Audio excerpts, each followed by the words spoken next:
வணக்கம். இன்றைக்கி நம்ம அறிவோம் ஆன்மீகம் சேனலில் எதை பற்றி பார்க்க போகிறோம் அப்படின்னா, நம்ம வாழ்க்கையை மாற்றக்கூடிய வெற்றிலையோட ரகசியத்தை பற்றி தான் தெரிஞ்சுக்க போகிறோம். வாங்க பதிவுக்கு போகலாம். பதிவுக்கு போகிறதுக்கு முன்னாடி நம்ம அறிவோம் ஆன்மீகம் சேனலை இது வரைக்கும் சப்ஸ்கிரைப் பண்ணாதவங்க மறக்காமல் சேனலை சப்ஸ்கிரைப் பண்ணிடுங்க. வெற்றிலை நம்ம கலாச்சார வழக்கத்தில் பழக்க வழக்கங்களில் எல்லா காரியத்துலையுமே முன்னிலை வகிக்கக்கூடிய ஒரு மங்களகரமான பொருள் வெற்றிலைப்பாக்கு. தாம்பூலத்தில் ருத்ரன், விஷ்ணு, சூரியன், சந்திரன், லக்ஷ்மி, சரஸ்வதி, பார்வதி தேவி, பூதேவி, இந்திரன் மற்றும் சேஷாதேவி வாசம் செய்ததாக சாஸ்திரம் கூறுகிறது.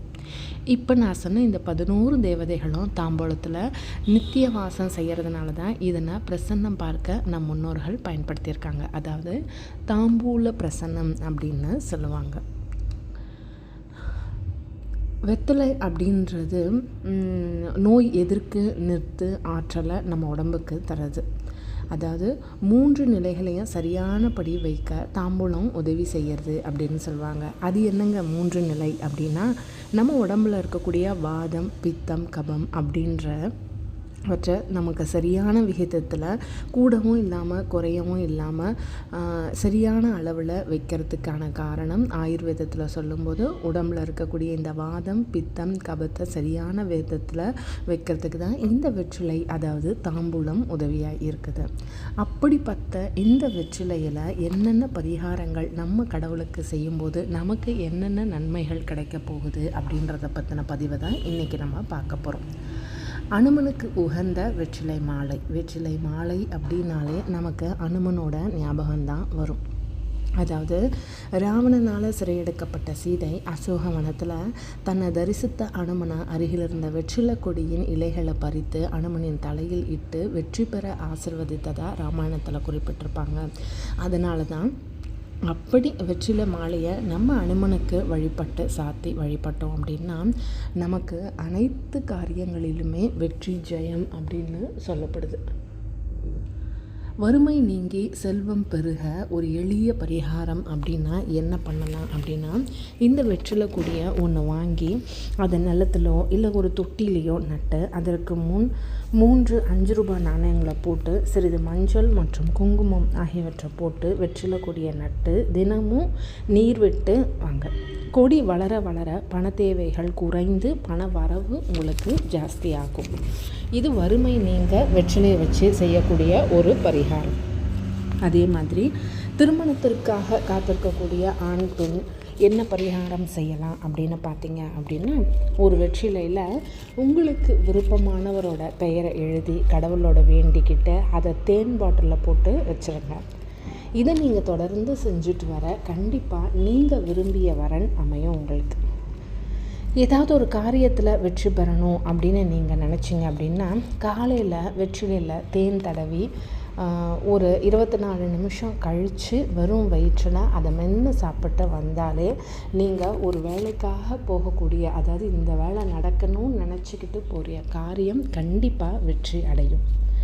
அதே மாதிரி சனி தோஷம் ஒரு வெள்ளிக்கிழமை அன்னைக்கு 8 வெத்தலை 8 பாக்கு சிறிது எள் கலந்து தலைக்கு அடியில் டெய்லி நம்ம இந்த 8 வெத்தலை 8 பாக்கு கொஞ்சம் எள் இதை நீங்கள் படுக்கிற தலையணைக்கு அடியில் ஒரு பேப்பரில் மடித்து இதை வச்சு தூங்குங்க. மறுநாள் காலையில் அதிலிருந்து ஒரு சிறு எள் எடுத்து அருகில் உள்ள கோயிலில் தீபம் ஏற்றம்.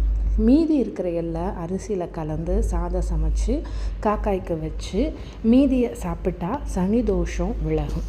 சனி தோஷம் மட்டும் இல்லைங்க, மற்ற இருக்கக்கூடிய கிரகதோஷம் அனைத்தும் உங்களை விட்டு விலகிடும். அடுத்தது சந்திராஷ்டம தினத்தன்னைக்கு சில பேருக்கு பிரச்சனை வரும் அப்படின்னு யோசிப்பாங்க. அன்னைக்கு நீங்கள் ஆஞ்சநேயருக்கு வெற்றிலை மாலையை சாத்தி வழிபட்டீங்க அப்படின்னா கண்டிப்பாக உங்களுக்கு இருக்கக்கூடிய பிரச்சனைகள் நீங்கும். சில பேர் வீட்டில் என்ன தான் முயற்சி பண்ணாலும் ஏதாவது ஒரு தடை வந்துக்கிட்டே இருக்கும். அப்படி இருக்கவங்க வாஸ்து தோஷம் அவங்க வீட்டு தலைவாசல் நிலையில் நீளம் அகலத்தை அளந்து அந்த அளவிற்கு அருகம்புல் மாலையை நிலையில் மாற்றணும். அதுபோல் மகாலட்சுமி குடியிருக்க நீள அளவுக்கு வெற்றிலை மாலையும் சூட்டணும். நிலையில் சுட்டப்பட்ட, அதாவது அந்த அருகாலில் சுட்டப்பட்ட அருகம்புல் மாலையையும் லக்ஷ்மிக்காக சுட்டப்பட்ட வெற்றிலை மாலையையும் மறுநாள் காலையில் கழற்றி 3 படி தண்ணீர் நிரப்பப்பட்ட ஒரு பாத்திரத்தில் போட்டு வச்சுருங்க. அருகம்புல் மாலை மற்றும் வெற்றிலை மாலையில் பட்ட தண்ணீரை வீட்டில் இருக்கக்கூடிய எல்லா இடத்துலையும் நீங்கள் தெளிச்சிட்டு வந்தீங்க அப்படின்னா கண்டிப்பாக வீட்டில் இருக்கக்கூடிய வாஸ்து தோஷம் நீங்கிரும். இப்போ நான் சொன்ன ஒரு பரிகாரமும் வெற்றிலையை வச்சு நீங்கள் செஞ்சு பாருங்கள். திருமண தடை, காரியத்தில் வெற்றி, வறுமை நீங்க, வீட்டு தோஷம், கிரக தோஷம், வாஸ்து தோஷம் நீங்கிறதுக்கு இந்த வெற்றிலையை வச்சு இந்த பரிகாரம்லாம் முழு நம்பிக்கையோடு செஞ்சுட்டு வாங்க. கண்டிப்பாக உங்களுக்கு தோஷங்கள் அனைத்தும் நீங்கி உங்கள் வாழ்க்கையில் ஒரு பெரும் மாற்றம் நிகழும். நம்பிக்கையோடு இதை செஞ்சுட்டு வாங்க. கண்டிப்பாக உங்களுக்கு பலன் கிடைக்கும். இந்த பதிவு உங்களுக்கு பிடிச்சிருக்கும்னு நம்புகிறேன்.